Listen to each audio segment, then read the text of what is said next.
When the cruise ship sent its distress call at 3 in the morning, I was the officer on duty.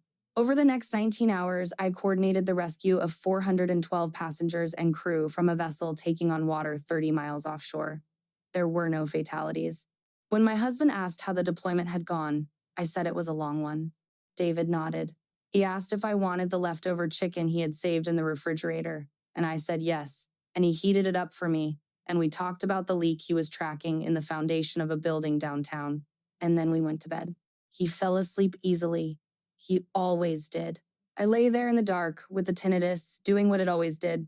That thin, clean whine that has lived in my right ear since a helicopter engine seized 40 feet above the deck in the Strait of Juan de Fuca. And I thought about a woman named Pauline Harrington who had been passenger number 309 and who had made it into the last lifeboat with her grandson pressed against her side because she had taken the time to go back to her cabin for his asthma inhaler.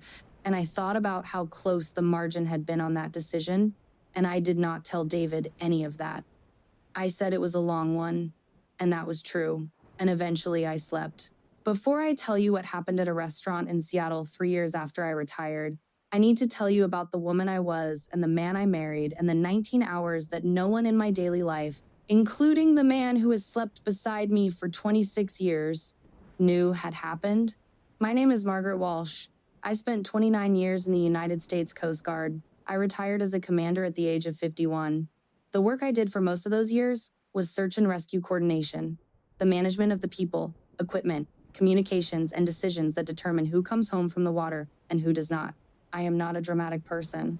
I do not describe my own work in dramatic terms. I say this not as modesty, but as a calibration, because what I am about to tell you is true, regardless of how I frame it, and you should understand that I am choosing the plainest framing I know. I grew up in Bellingham, Washington, 20 miles from the Canadian border, which is a place that produces people who know what cold water looks like from the inside. My father was a commercial fisherman, and my mother was a high school librarian, and the combination of those two things means I grew up understanding both the sea and the importance of knowing what is in the books before you go out on it. I joined the Coast Guard at 22 with a degree in emergency management and a very clear idea of what I wanted to do with my life. And over the next 29 years, I did it. David Walsh, who was David Farnsworth when I met him, is a civil engineer. He is a good man. He is patient, funny in the specific way of someone who has spent a career working with concrete and steel and the slow certainty of materials that do not surprise you. And he has, in the 26 years we have been married, loved me steadily and without condition. He is also a man who learned something early in our marriage that shaped the entire architecture of what we knew about each other. He learned that when he asked me about specific incidents at work, I went quiet, not cold, not angry. Quiet in the way a person goes quiet when the thing they are trying to describe does not fit through the door of regular language and they cannot figure out how to widen the opening. We met at a party hosted by a mutual friend in Seattle in the late 90s. I was 28 and had recently been promoted to lieutenant junior grade. David was 31 and had just finished the structural engineering work on a pedestrian bridge that he was unreasonably proud of, which I found immediately endearing because unreasonable pride in a specific piece of work is something I understand. We talked for 4 hours and I drove home in the rain and thought about the specific structure of his sentences, the way he built to a point before he arrived at it, the way an engineer thinks, load-bearing premise first, then the arch. We were married 2 years later in a small ceremony in Bellingham, in November, in the rain, which is a condition I associate with clarity. David interpreted my silences as a preference. He decided, reasonably, that I did not want to be asked. He adjusted his questions accordingly. Over the years, he stopped asking about specific deployments and asked instead about my general state of tiredness, my appetite, whether I needed him to handle dinner. He meant this as kindness. I experienced it as a wall being built, one polite brick at a time. Each brick reasonable, each brick necessary, and the finished structure eventually taller than either of us could see over. The incorrect assumption David carried, the one he had acted on for decades, was this: that my silence was a boundary, and that respecting a boundary meant not approaching it. He was wrong. My silence was a door I had never learned to open from the inside. There is a difference. A boundary says, stop here. A door that sticks says, I need a different kind of help than the kind you are offering. He never knew the difference. I never told him. I am not assigning blame to either of us. I am telling you the structure of how it worked, because the structure matters for what happened in that restaurant. Before I tell you about the night of the Aurora Pacifica, I want to tell you 5 smaller things. They are not dramatic. They would not satisfy anyone looking for a clear villain. But they are the weight I had been carrying underneath the larger thing, and you need to know their shape before the larger thing makes complete sense. The first was at a neighborhood barbecue the summer after I made lieutenant commander. David was talking to our neighbor Carl about a project Carl was developing near the waterfront, and Carl asked David what I did, and David said, in a pleasant voice, the one he uses when he wants to summarize something quickly, that Margaret kept the boats running, that she was basically the dispatcher for the Coast Guard out here. Carl nodded, and they moved on. And I was standing 6 feet away, holding a paper plate, and I did not correct either of them. I thought about correcting them. I thought about the specific word coordinator, about the word search, about the word rescue, about what the difference was between dispatching a taxi and deciding which of 3 helicopters gets sent to a boat that has already taken on 4 feet of water with 7 people aboard. I ate my food and talked to Carl's wife about their kitchen renovation. I have replayed that moment many times. I still do not know what I would have said if I had spoken. The gap between what I did and what Carl understood me to do was not a gap you could close in 30 seconds at a barbecue. But the act of not trying closed something between David and me, and I did not know it at the time.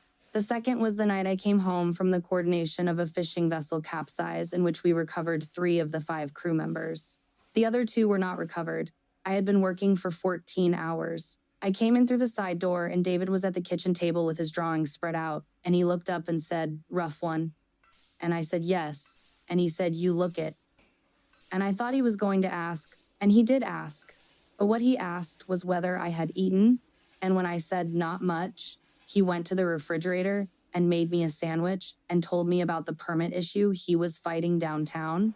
And I sat there eating the sandwich and listening to him talk about permits. And the 2 missing fishermen were named Rodrigo Esparza and Pete Nakamura. And I knew that because I had spoken to their families, and I did not say any of that out loud. He made the sandwich with mustard, the way I like it, and he cut it diagonally because he knows I prefer that. And he set it in front of me with a glass of water, and the mustard smell was sharp in the way food smells sharp when you have not eaten, and it has been a very long day. And I ate every bite, and we talked about permits, and those 2 men's names moved through my head like a tide. The third was at a dinner with David's brother and sister-in-law, where his brother asked what it was actually like to work for the Coast Guard, and David answered before I could. He said it was mostly logistics and paperwork and a lot of waiting around, and that the action stuff was what they showed on television and not what my job was. His brother said, "Oh, right, like an administrator." And David said, "Kind of, yeah." I was sitting across the table. I had, by that point, coordinated the recovery of 37 individuals from the water over the course of my career and the notification of the families of 11 people who were not recovered. I did not say any of that. I asked his sister-in-law about her garden, which I knew she was expanding, and she told me about the new raised beds and the trouble she was having with deer, and I listened carefully and asked the right follow-up questions. And by the time we left, I felt hollowed out in a way that was difficult to locate or name. The fourth was when I was 49, 2 years before I retired. And David said gently and with evident love and care that I was working very hard and that I might want to start thinking about something less demanding. He said he worried about the schedule.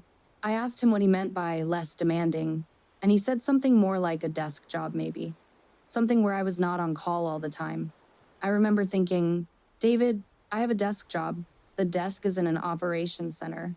The calls come in on multiple radio frequencies simultaneously. The less demanding version of this work does not exist."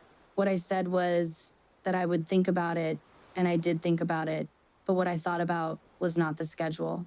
I thought about the fact that the man who loved me had spent nearly 2 decades forming a picture of my working life that was so far from the actual working life that his suggestion for making it easier did not connect to any real aspect of it at all. And I had let him build that picture. I had handed him the bricks. The 5th was a ceremony. The Coast Guard holds award ceremonies. I had been to many. I had received commendations at several of them. David attended none of them. There was always a scheduling conflict, a project deadline, a family obligation, a flight he could not move. He never asked what the commendations were for. When I came home with the physical objects, the framed certificates and the medals in their boxes, he said, "Nice, good job," and then continued whatever he was doing. I put them in a box on the shelf in the second bedroom. The box is still there. I know what it contains without opening it. I have never shown him what is in it. He has never asked to see. None of these 5 things is evidence of a bad man. A defense attorney could explain each of them as a reasonable response to a wife who had established a pattern of not wanting to talk. A therapist might say David was doing attachment work without calling it that. All of that may be true. What is also true is that for 26 years, the man who slept beside me every night had a confident and specific picture of what I did for a living, and that picture was wrong in almost every particular. And he never tried to correct it because he had concluded that I preferred the picture to the real thing, and I had never said anything that would have required him to change it. Now I need to tell you about the Aurora Pacifica. Not because it defines me. I am telling you because it is the thing the man in the restaurant needed me to know about, and because you need to understand the night itself before you can understand why his envelope had been sitting unclaimed for 4 years. The call came in at 3:14 in the morning on a Thursday in March. The Aurora Pacifica was a passenger cruise vessel, 11 decks, registered to Pacific Meridian Lines out of Vancouver on a repositioning cruise to San Diego. She was carrying 412 passengers and crew. 31 miles offshore, southwest of the Washington coast, she had struck something, debris, most likely, and taken a rupture in her hull that the engineering crew could not seal. The water was coming in faster than they could pump it out. The captain had already given the order to have passengers report to muster stations, which told me the captain understood the math, and the math was not good. I was the duty officer that night, which meant the call came to me. Before I tell you what the next 19 hours looked like, I want to tell you one thing about what duty officer means in a night like that, because most people have the wrong picture, and the wrong picture will keep you from understanding the weight of what I am about to describe. A duty officer in a major search and rescue event does not get in a boat. A duty officer does not get in a helicopter. A duty officer sits in an operations center and is the single point of authority for every decision that gets made about every asset that gets deployed. The duty officer decides which helicopter goes first and which cutter gets redirected and what happens when the helicopter that went first loses communication for 11 minutes. The duty officer decides what the families get told and when. The duty officer decides when to call in additional assets from adjacent districts and how to allocate them when they arrive. The duty officer is the person who does not sleep and does not eat and does not leave without someone covering the board, for as long as the event is active. In a large-scale event, the duty officer is making decisions at a rate and a speed that is not fully describable to someone who has not done it, because you are simultaneously tracking a dozen moving pieces, and each of those pieces is a human life, and the margin for error is 0 and has been 0 since the call came in. That is what I did for 19 hours on a Thursday in March. The first 2 hours were the worst, in the specific way that early chaos is always the worst. Everything is unclear, and the decisions you make before clarity arrives will shape everything that comes after. I deployed the first helicopter and the first cutter within 6 minutes of the initial call. The duty officer who covered the board while I used the bathroom during those first 6 minutes was a petty officer first class named Dana Kwan, who had been on duty since 11 the previous evening and who did not ask any questions and did not make any errors, and whose steadiness in those first minutes is something I have thought about with gratitude many times since I had a second helicopter in the air by hour 1. The Aurora Pacifica's engineering crew had managed to slow the intake but not stop it, which bought time that I used to get the logistics of a large-scale evacuation organized before it became a full emergency. The difference between a coordinated evacuation and an uncoordinated one is not a small difference. I had seen the uncoordinated kind. I understood the difference with the specificity that comes from having counted bodies. By hour 3, we were moving passengers into lifeboats in organized sequence. The seas were 3 to 4 feet, which is manageable for that size of vessel and for the crews I had deployed. The temperature of the water was 41 degrees Fahrenheit, which meant that anyone who went into the water had, depending on their physical condition, somewhere between 30 minutes and 2 hours before hypothermia became critical. That number lived in my head for the entire 19 hours, like a second heartbeat. I did not allow myself to think about what it felt like to be in 41-degree water. I thought about the number as a number. That is the discipline the work requires. At hour 4, we hit the first complication. One of the lifeboats had an engine problem and was drifting southeast faster than anticipated. I redirected the second helicopter, which pulled it away from the medical evacuation I had been using it for. That meant the passenger who had the cardiac event on deck 7, a 63-year-old man named Howard Briggs, traveling with his wife for their 40th anniversary, had to wait 37 additional minutes for medical support. Howard Briggs survived. He spent 4 days in a cardiac unit in Aberdeen, Washington. I know this because I followed up. I follow up on everyone I can. I think about Howard Briggs's wife sometimes. Not her face, because I never met her. The shape of what she did during those 37 minutes while she waited for the helicopter that was handling the drifting lifeboat instead of the man she had been married to for 40 years. The specific arithmetic of that wait, which she would have done without knowing the number, just knowing it was taking too long. I made the decision that produced those 37 minutes. The decision was correct given the information I had. Howard Briggs is alive. But I think about his wife. At hour 7, one of my radio operators told me the senior officer from the adjacent district was on the line and wanted to take command of the coordination. I told him the senior officer would need to come down to the operations center and physically relieve me. He did not come down. I continued. At hour 11, with 260 of the 412 passengers safely transferred, I lost contact with the cutter that was handling the portside evacuation. The silence lasted 9 minutes. 9 minutes in a water temperature of 41 degrees is a number that has its own color. I made the decision to hold the reallocation of a third asset until I had confirmation of the cutter's status. If the cutter was operational, and I pulled assets to search for it, I slowed the transfer of the remaining passengers. If the cutter was in distress and I waited, I lost time. I could not recover. I waited 7 minutes and then reassigned the asset. The cutter reestablished communication at the 9-minute mark. They had a radio equipment failure. Everyone on the cutter was fine. I have thought about those 2 minutes many times since that night. The 2 minutes between my decision and the return of communication. I was not afraid in those 2 minutes. I do not experience fear in the operational way most people describe. What I experienced was a very specific kind of clarity. The kind where the peripheral vision of your thinking narrows down to the single question in front of you and everything else falls away. The question was, do I wait or do I act? I waited.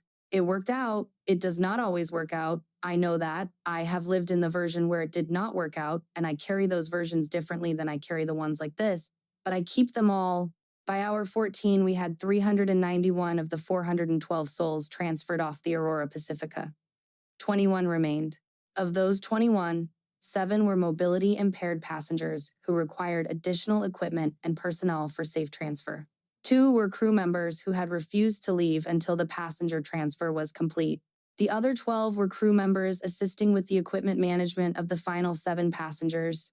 There is a specific kind of person who stays on a sinking ship until the last passenger is off. I have met many of them over the years. They are not dramatic about it afterward. They tend to say something along the lines of, "That is what you do," in the tone of voice you would use to say, "That is where the grocery store is." I have never found a way to explain to civilians the particular quality of that tone or why it stays with me. Passenger 309 was a woman named Pauline Harrington, 72 years old, traveling with her 14-year-old grandson Marcus, whose parents were Pauline's daughter and son-in-law, deployed overseas that year, who had arranged the cruise as a treat for Marcus and his grandmother during the school break. At hour 15, Pauline was at the boarding point for the last lifeboat when she told the crew member beside her that she needed to go back to the cabin. The crew member told her she could not. She told him that Marcus had asthma and his inhaler was in the nightstand. The crew member looked at the boy. Marcus was looking at his grandmother. The crew member made a judgment call and let her go. Pauline came back with the inhaler 4 minutes later. She was breathing hard when she got back. She did not look frightened. She looked the way people look when they have accomplished the specific thing they went to do. The boat pushed off at hour 15 and 12 minutes. The Aurora Pacifica went under at hour 15 and 22 minutes.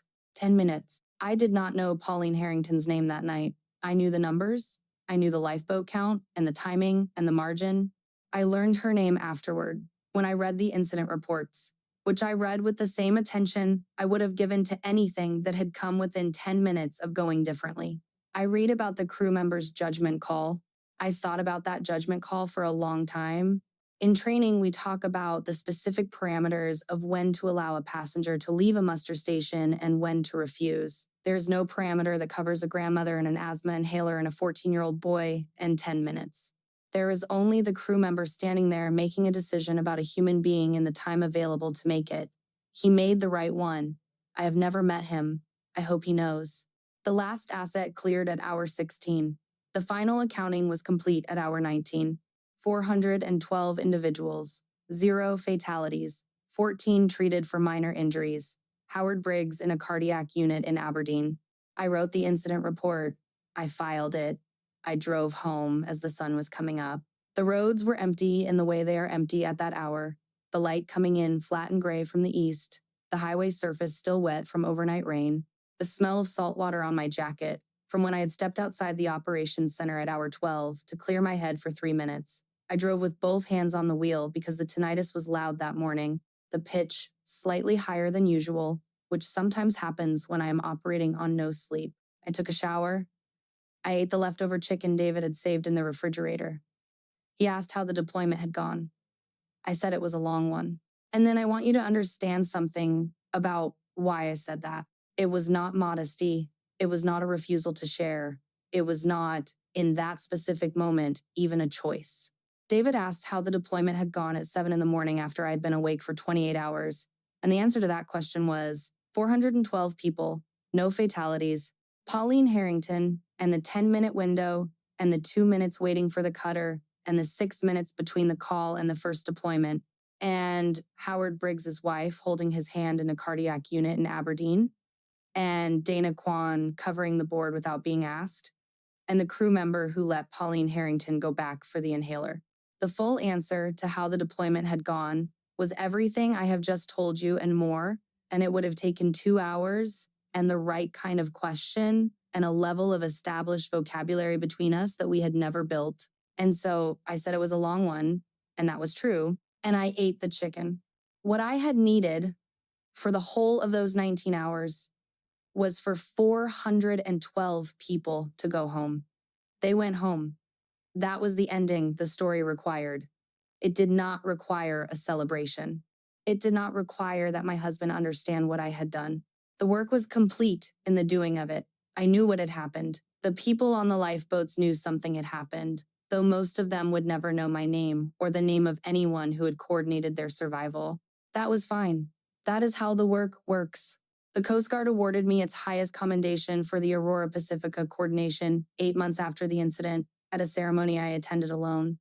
David had a site inspection in Tacoma that could not be moved. He said he was sorry. I told him not to worry about it. I accepted the commendation from the district commander, who shook my hand and said something about the quality of the decision-making under sustained uncertainty that I received and the spirit it was offered without fully inhabiting the moment.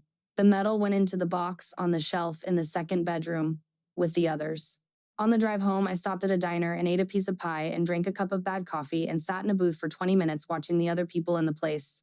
A man in a work jacket reading the newspaper, a young couple arguing quietly about something too private to be overheard, a waitress refilling coffee cups with the efficient economy of someone who has done this 10,000 times. Ordinary life. The thing all 19 hours had been in service of. I retired 2 years later at the age of 51 with 29 years of service. The final ceremony was better attended. Several of my colleagues were there, including Teresa Okonkwo, who cried in the specific, suppressed way Teresa cries, with her jaw set and her eyes very bright, which I have always found more affecting than regular crying because of the effort involved. David was there. He took photographs on his phone. He looked proud in the way he looks proud of things he does not entirely understand but can feel the weight of. Afterward, we went to dinner, and he ordered a bottle of wine that was more expensive than our usual, and he lifted his glass and said, "To 29 years of keeping the boats running." And I lifted my glass and said, something like that, and I drank, and we talked about what I was going to do with my time. And I did not correct him about the boats. I took a 6-month contract advising a maritime safety organization, and then I stopped working. And I became the person who walked the dog in the morning and made coffee and read and occasionally drove David to the hardware store because he liked company when he was choosing materials and he knew I would not rush him. I got reasonably good at retirement. It suited me in ways I had not expected. The slowness of it, the lack of a board to monitor. I read a great deal. I learned to bake bread, badly at first and then less badly. The tinnitus was the same. The ringing does not know that the operations center is behind me. It runs at the same frequency it has run at since the helicopter incident in the Strait of Juan de Fuca, a thin, steady note that I hear most clearly in quiet rooms. Our house is a quiet house. David and I are quiet people. We have reached the phase of a long marriage where a great deal of communication happens without speech, and we are comfortable in that. And if the silence sometimes contains things that have never been named, we have both, I think, understood that as the trade-off of a particular kind of peace. 3 years after I retired, a colleague of mine named Teresa Okonkwo organized a dinner. Teresa had been a lieutenant commander when I was a commander. She retired the year before I did. She is a person of considerable warmth and considerable noise, which is why I like her, because she makes enough sound for both of us. The dinner was at a restaurant in Seattle called Meridian House, which is the kind of place with very good bread and very dim lighting. And Teresa had invited 6 or 7 couples, most of them retired Coast Guard, for an evening she described as just dinner, but that was actually a coordinated social operation in the way that all of Teresa's plans are coordinated social operations. She had a specific arrangement of people around the table and a reason for each placement that she would never admit to. David and I arrived at 7 in the evening. The tinnitus was quieter than usual that night, which I have never been able to explain.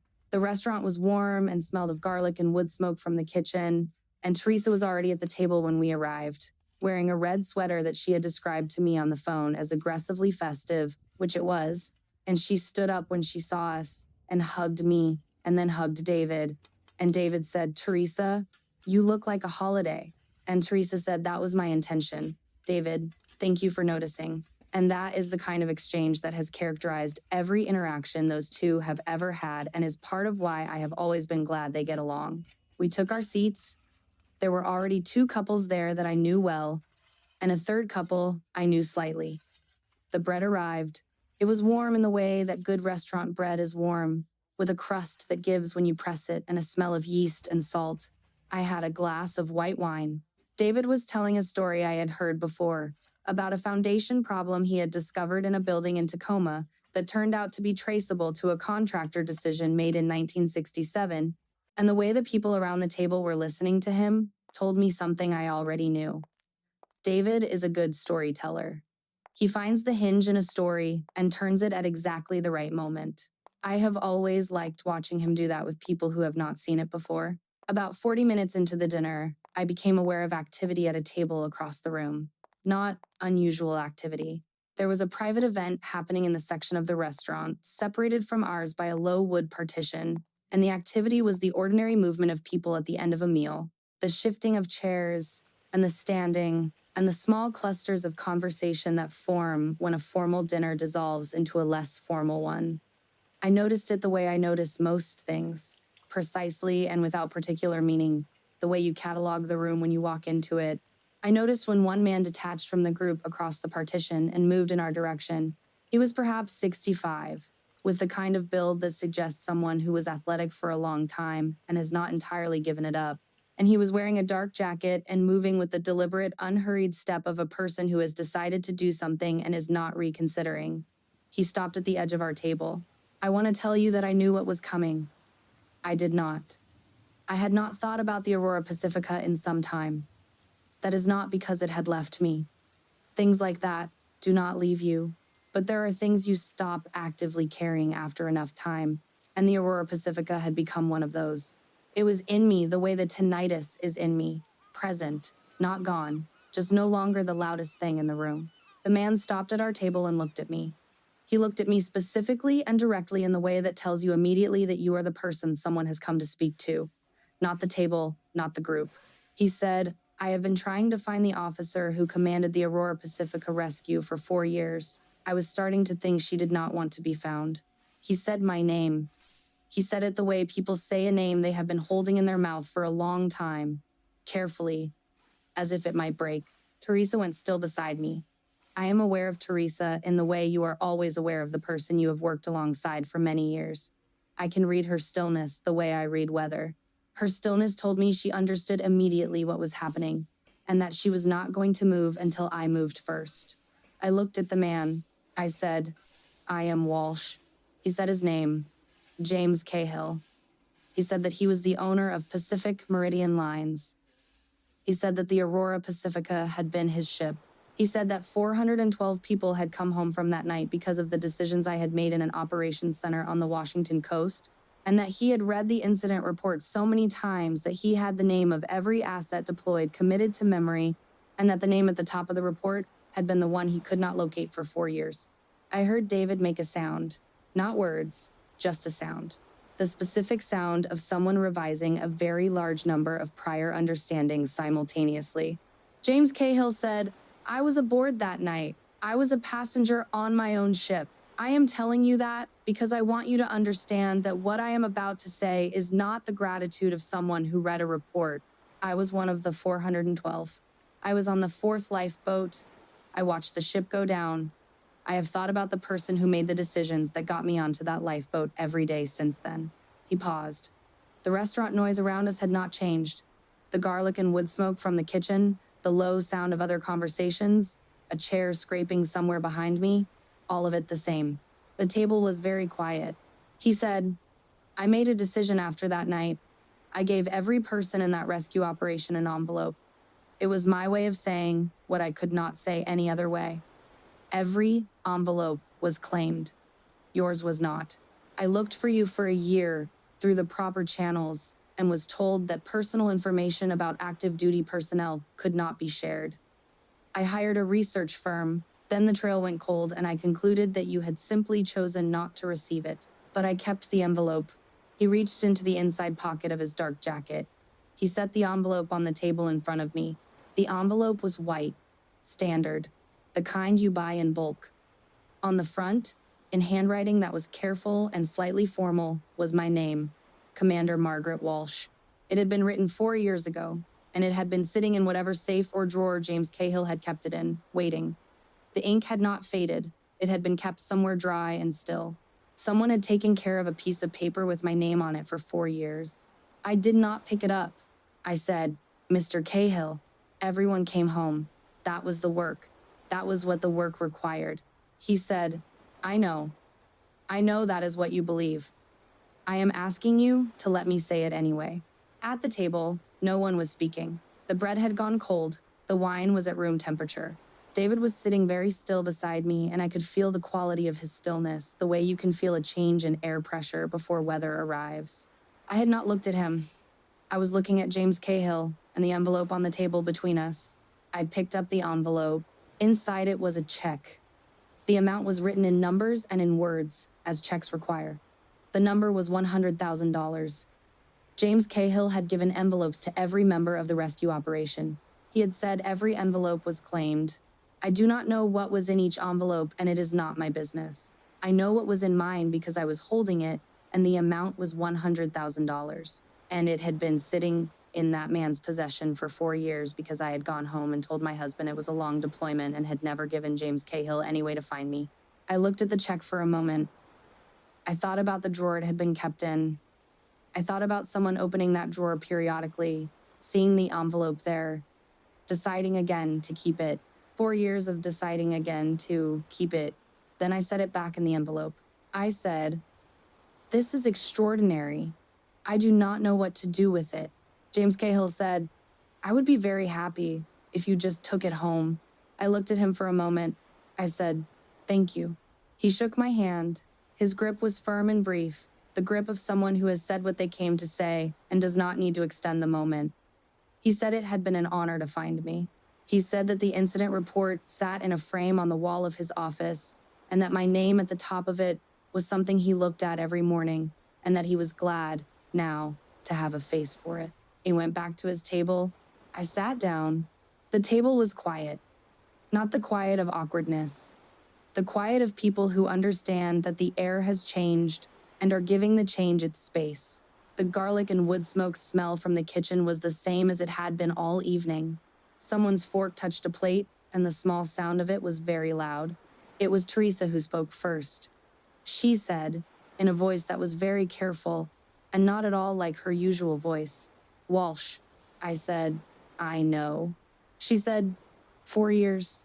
I said, "I know." Then she said, quietly, and just to me, the way you say something to the person beside you at a table when you do not want the words to travel. You kept the boots on for everyone in that water. Then she reached over and put her hand on mine for a moment and removed it. That was all. That was exactly the right amount. David was looking at me.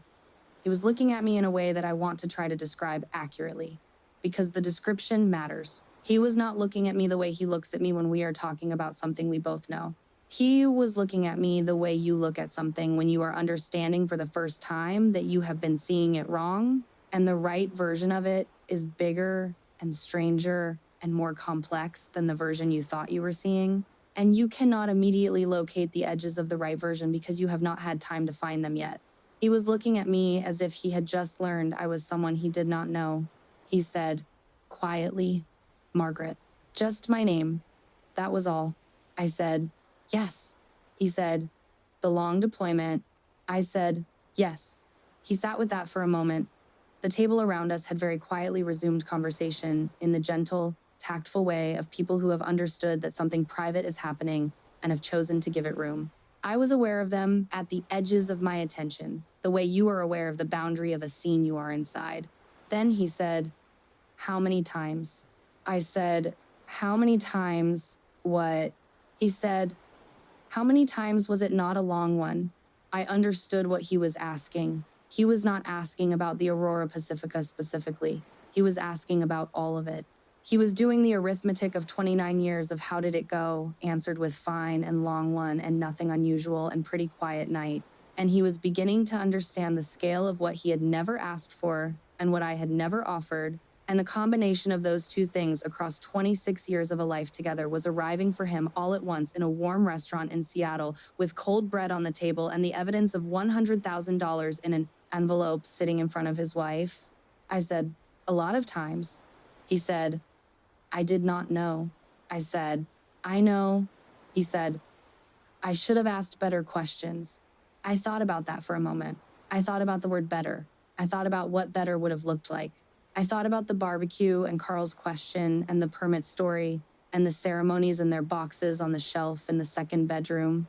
I thought about the 2 minutes waiting for the cutter and the 10 minutes that Pauline Harrington's decision cost. I thought about the way you build a door that sticks and then stand on your side of it for 26 years and tell yourself that the other person does not want it opened. I said, "I should have opened the door wider." He said, "We both should have." I said, "Yes." That was the conversation. You may expect more. I understand the expectation. But the conversation that actually happened at that table was not a long one. It was the acknowledgement of a fact that had been true for a very long time, stated quietly, between two people who were not given to dramatic statements and who both understood that the words were a beginning, not an ending. Neither of us cried. We are not people who cry easily, which is its own kind of information about us. What we did was look at each other for a moment with the specific directness of people who have just agreed to stop looking away from something. That was the conversation. Teresa, who is not a person who remains quiet when she can be useful, said at the right moment, with the warmth and the slightly dry humor that is her particular gift, "Well, I would like everyone to know that I have been inviting Walsh to my things for 17 years, and I am only now learning that she is apparently some kind of legend." And the table laughed, and the laughter had the quality of air coming back into a room, and we ordered dessert, and we finished the meal. David drove home. I sat in the passenger seat with the envelope on my lap, and the city moved past the windows in the particular slow way it moves when you are not trying to get anywhere specific, just getting home. The heat from the car vents was low and steady. Neither of us said anything for the first 10 minutes. Then David said, without looking away from the road, "The tinnitus. Is that from the work?" I said, "The helicopter. Years ago. Yes." He said, "Does it hurt?" I said, "No. It is just there." He was quiet for another block. The streetlights moved across the windshield, one at a time. Then he said, "I want to ask better questions. Starting now. If you want to answer them, I want to ask them." I looked at the side of his face, the streetlights moving across it, the particular angle of his jaw that I know as well as I know any object I have ever held. I said, "Okay." He said, "Okay." We drove the rest of the way home in the quiet that is not the absence of communication, but its particular form. The kind of quiet that has been in this marriage since the beginning, and that now, for the first time, had the possibility of something different living inside it. I put the check in a drawer that night. I have not decided what to do with it. I think about James Cahill holding that envelope for 4 years. I think about the patience that requires, and what it says about what the night meant to someone who was not in the operations center, who was a passenger on a ship that was going down, who got to go home and look at a report on his wall and see a name he could not put a face to. The work was the work. The work did not require a celebration. The work required that 412 people got home safe, and they did.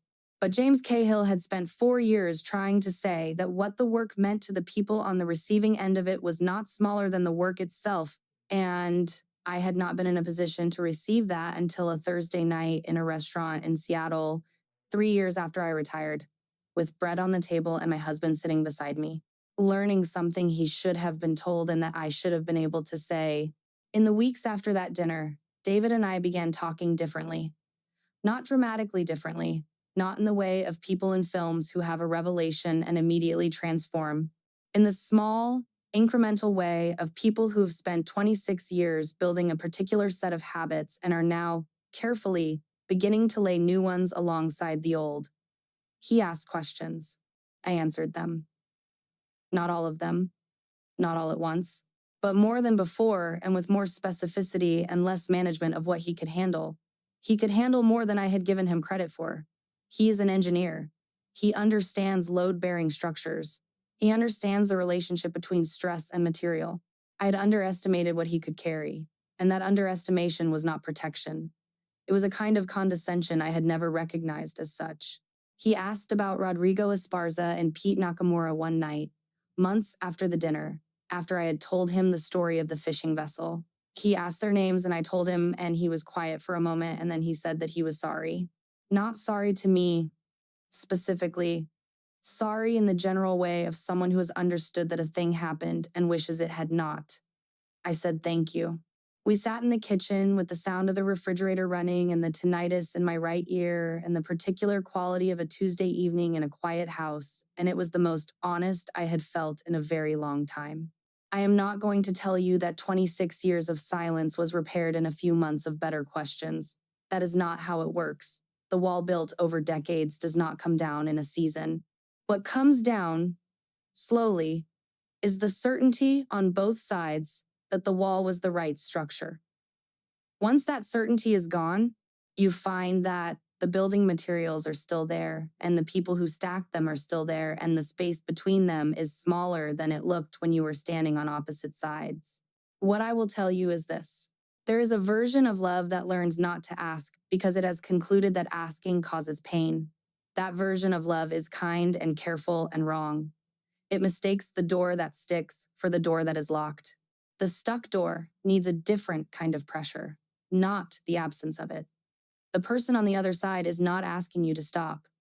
They are waiting for someone who does not give up after the first 3 attempts. I did not tell David about those 19 hours because the story was over and everyone was safe, and the ending I needed was the one where all 412 people went home. That is true. It is also true that the story was not only mine. The story belonged to James Cahill, who kept an envelope for 4 years. The story belonged to Pauline Harrington and her grandson and his inhaler. The story belonged to Howard Briggs in the cardiac unit in Aberdeen.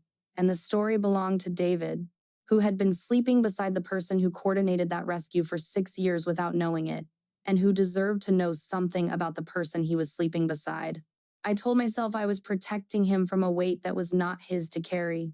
What I was also doing was carrying it alone and calling that self-sufficiency, and not noticing the cost of that for a very long time. Here is what I know now. At 54, 3 years into a quieter life, with an envelope in a drawer and a husband who is learning to ask better questions and a tinnitus that will run its note through my right ear until I die. What you do in the dark does not stay only with you. It accumulates. It leaves a shape in the people around you, whether or not you give it a name. The people who love you will spend years pressing against the outside of a silence they were never told the shape of, and eventually they will stop pressing. Not because they stopped loving you, but because you taught them that pressing was not wanted. And then one day someone will walk across a restaurant with an envelope and name, out loud, in front of everyone, the size of what you had always called ordinary. And the people who love you will look at you as if they are seeing you for the first time, and they will be. The most dangerous thing is not the weight you carry. It is the assumption that carrying it alone is the same thing as protecting the people who love you. Those are not the same thing. They have never been the same thing. One is strength. The other is a very old habit that has been dressed up as strength for so long that you forgot to check whether it still fit. 412 people went home. That was the work. That was what the work needed. And now David knows, and that was what I needed too.